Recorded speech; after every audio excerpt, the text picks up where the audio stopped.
একটা পরিবারকে একটা নারী পারে, একটা গৃহিণী পারে সুন্দর ও সুখের বানাতে।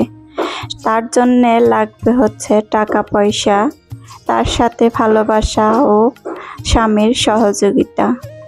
হাজব্যান্ড যদি পাশে থাকে তাহলে কিন্তু কোনো কিছুই একটা গৃহিণী বা স্ত্রী কোনো কিছুই সামাল দিতে ভয় পায় না। তার সাথে যদি একটা শক্ত হাত থাকে তাহলে সব কিছু জয় করে নিতে পারে একটা স্ত্রী। আর সন্তান পরিবারকে নিয়ে সবসময় সুখের একটা সময় কাটানো যায় একটা ভালো একটা স্ত্রী, মানে গুণবতী একটা স্ত্রী থাকলে। একটা হাজব্যান্ড যদি ঘরে আসে কাজকর্ম করে শেষে যদি একটু শান্তি যদি ঘরে না পায়, সুখ যদি না পায়, একটা সুন্দর পরিবেশ যদি না পায়, তাহলে কি সেই হাজব্যান্ড কি সেই পুরুষ মানুষের ঘরে এসে শান্তি লাগবে?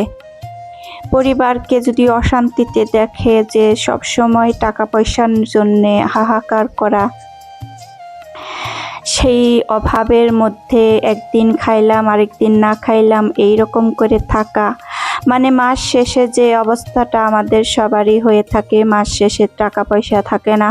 মাস শেষে যে টাকা পয়সা থাকবে সেইভাবে আমরা কাজ করব, হিসাব করে কাজ করব, পরিশ্রম করব। পরিশ্রম করার ফলই হচ্ছে অনেকটা মিষ্টি হয় শেষে। ভালোই সবাই জানে যে পরিশ্রম ফল মিষ্টি হয়, পরিশ্রম করলে তার সফলতা অবশ্যই পাওয়া যায়। তার জন্যে আমাদের দুজনেরই রোজগার করা দরকার, মানে মেয়েদেরও রোজগার করা দরকার। এমন পরিবার আছে যে মেয়েরাও সব কিছু করে সব কিছু মেনটেন করতেছে, একটা ছেলের অভাব একটা মা বাবাকে বুঝতে দেয় না একটা মেয়ে। সেই রকম সংসারের যদি একটা মেয়ে থাকে এইরকম, তাহলে সেই সংসারটা হবে সুন্দর ও সুখের। আর এইভাবেই আমরা একটা পরিবারে যাই বিয়ে করে, যে একটা হাজব্যান্ড যদি কামাইদার না থাকে, একটা গৃহিণী যদি কামাইদার থাকে, তাকে কিন্তু অনেকটা ঝামেলা ফেস করতে হয়, অনেক কিছু ফেস করতে হয় সংসারের সব কাজ, আবার সংসারের জন্য টাকা পয়সা রোজগার করা, আবার সন্তান ফ্যামিলি সবাইকে সুন্দরভাবে দেখশন করা। এইটা একটা মেয়ের পক্ষে অনেকটা টাফ হয়ে যায়। এইদিকে দেখো আমি আজকে কি রান্না করব, একটু খিচুড়ি রান্না করব, তা হচ্ছে গিয়ে আমার পছন্দে। এখানে কাউকে আমি জিজ্ঞেস করি নাই আজকে যে কে কি খাবা, আমার পছন্দ অনুযায়ী আমি রান্না করে নিছি। একটু মুরগির মাংস রান্না করলাম, আর সবজি ছিল, একটা সবজি ছিল তা রান্না করতে ইচ্ছা করলো না, মূলাটা আমি বের করতে ভালো লাগলো না, ছেলেমেয়েরা পছন্দ করে না। তা একটু মুরগির মাংস রান্না করলে যে ছেলেমেয়েরা চুপচাপ খেয়ে নেবে, এজন্যে একটু মুরগির মাংস আর একটু খিচুড়ি রান্না করলাম। তারপরে ঝরতেছে বৃষ্টি, শুরুতেই দেখিয়ে দিলাম বৃষ্টি, অনেকটা বৃষ্টি হয়েছে। তারপরে হঠাৎ করেই মনে পড়লো যে একটু খিচুড়ি রান্না করি।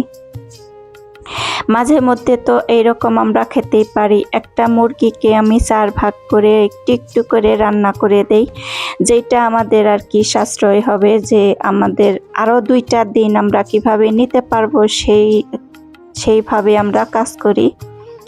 একদিন একটু ভালো খাইলাম, একদিন একটু খারাপ খাইলাম, এক দিন তো রান্না করাই লাগে না।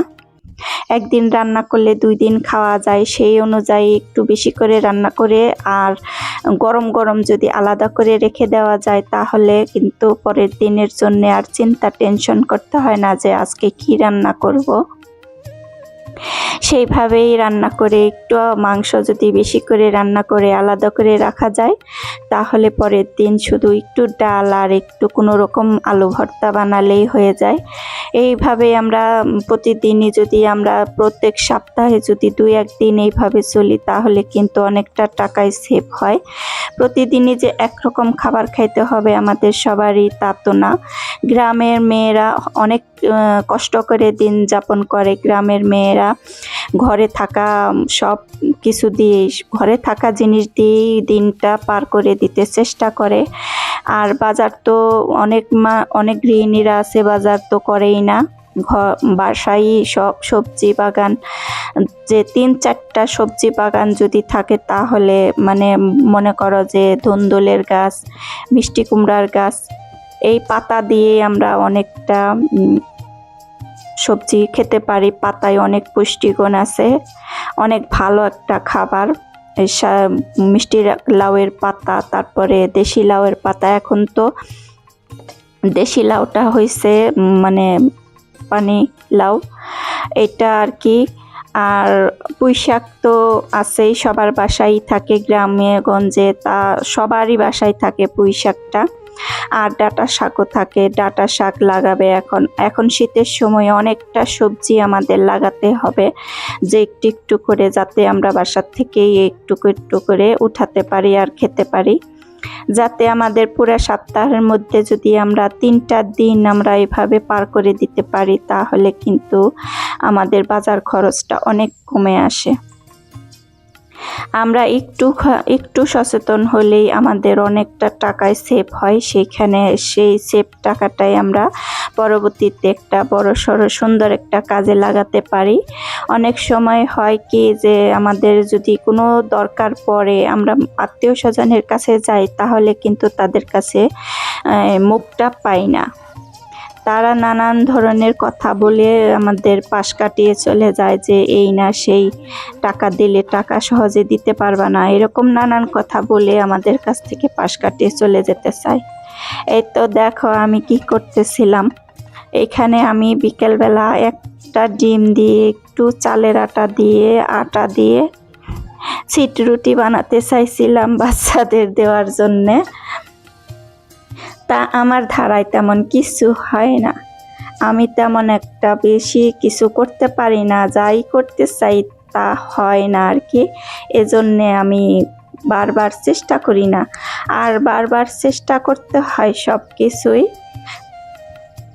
চেষ্টা করলেই সফলতা পাওয়া যায়। আমরা যেরকমই তো আমার হয় না, এজন্য আমি সবটা বাদ দিয়ে তারপরে চলে আসছি নানান কিছু করে। পরে আমি রুটি বানিয়ে নিয়েছিলাম, হয় না বলে। এই তো যেরকম হয়েছিল তা বাচ্চার পছন্দ হইল না। 2টার বাচ্চার একটা বাচ্চা একটু খাইলো, তারপরে আরেকটা বাচ্চা তো নিলই না, আমার মেয়ে তো নিলই না। আজকের ভিডিওটা এই পর্যন্তই ছিল। বিকেলে এই নানান রকম করে পার করে দিলাম। সবাই ভালো থাকো, সুস্থ থাকো। আসসালামু আলাইকুম।